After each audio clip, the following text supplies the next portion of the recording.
Haiti has been hit with a massive 7.2 earthquake today. A very strong, of course, aftershocks, tremendous destruction, massive destruction, and tsunami warning has been given by USGS. It's a developing story.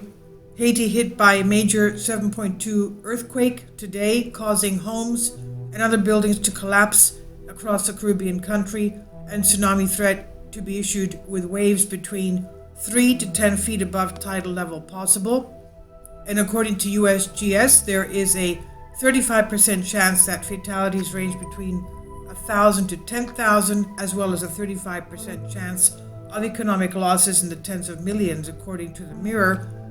A lot of houses have been destroyed, a lot of people injured and were taken to the hospital. This is what Valence George posted on Facebook, adding a photo of the destroyed two-story home.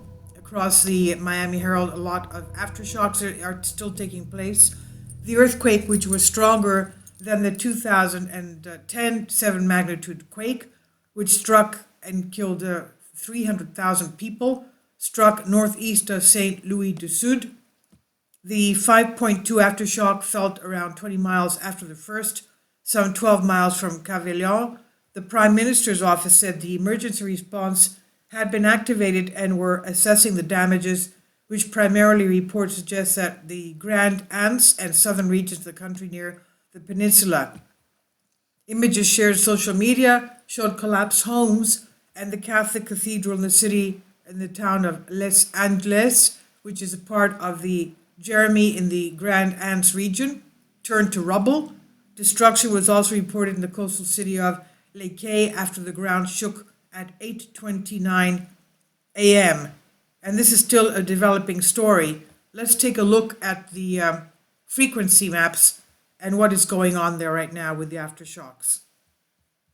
Kindly support my Patreon account since YouTube has again demonetized my YouTube channel.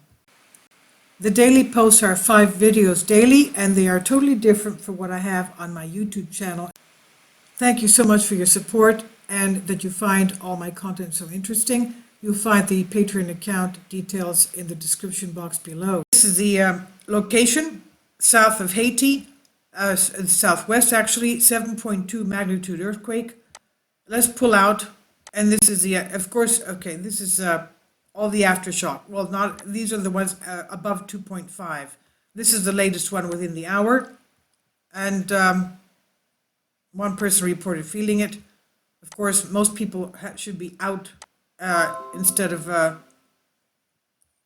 I just got a flash that at least 29 people have lost their lives from this quake.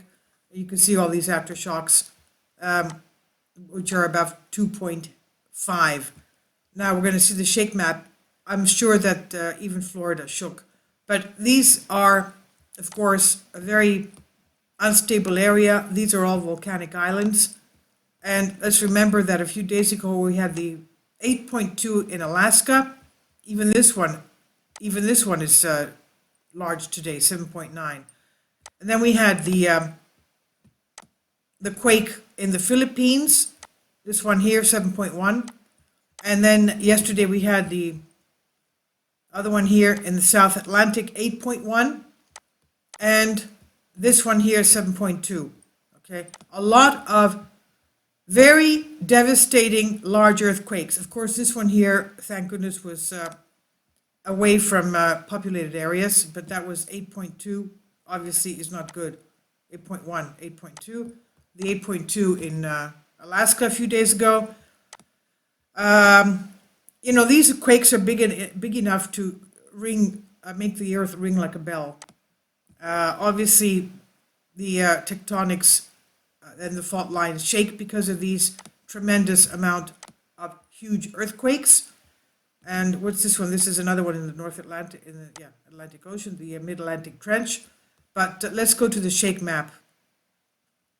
Okay, that's the aftershock. But even the aftershocks are bad because anything standing, the big quake would have cracked even the buildings that are still standing, so the aftershock could bring them down. So this is the frequency map. This is Haiti. Now, if you extend the frequency map, obviously Florida and the Keys, Florida, would have felt it, which is not good because Florida is a very low-lying area.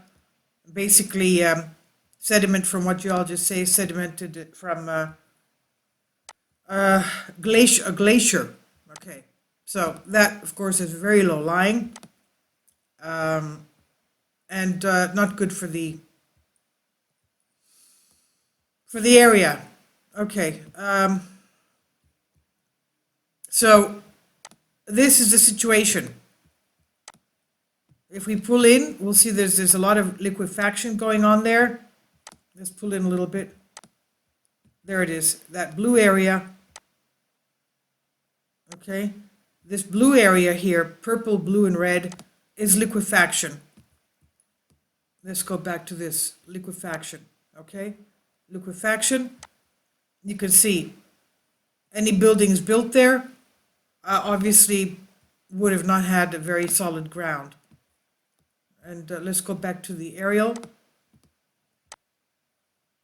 Okay, Haiti, it's a volcanic island, and we've had a lot of earthquake activity there.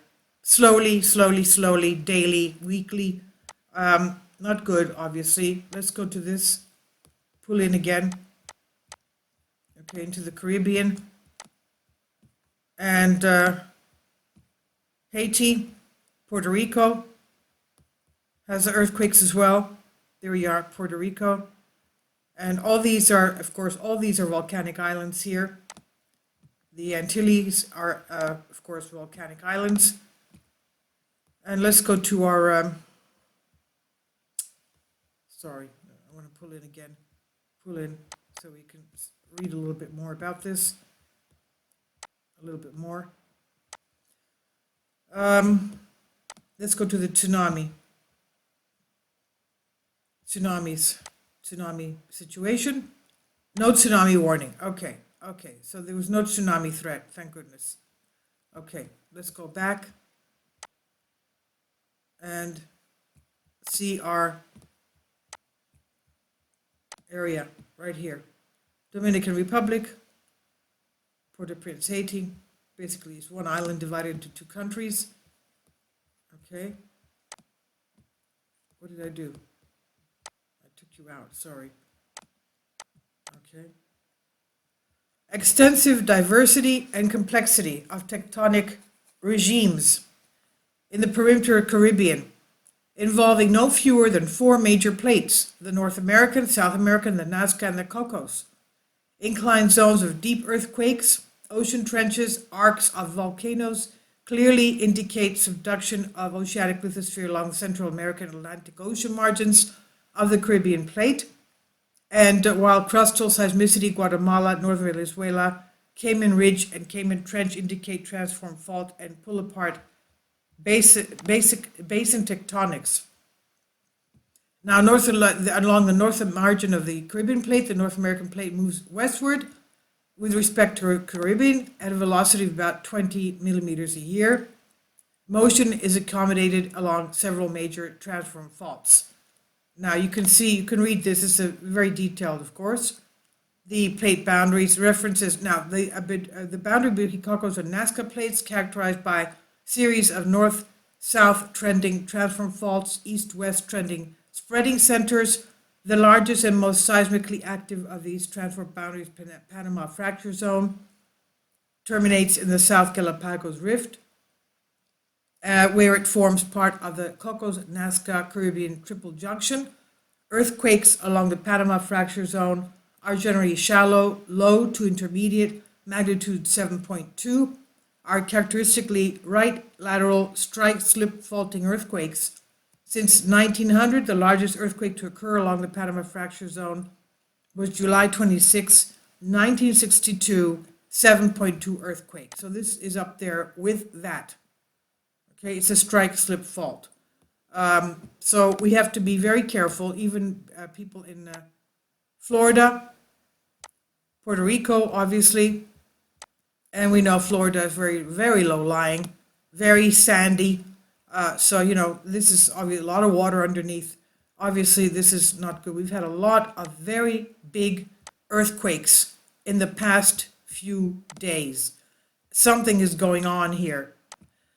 So this is a developing story. No tsunami threat. Okay, that's good. Please leave your comments and thank you for your support.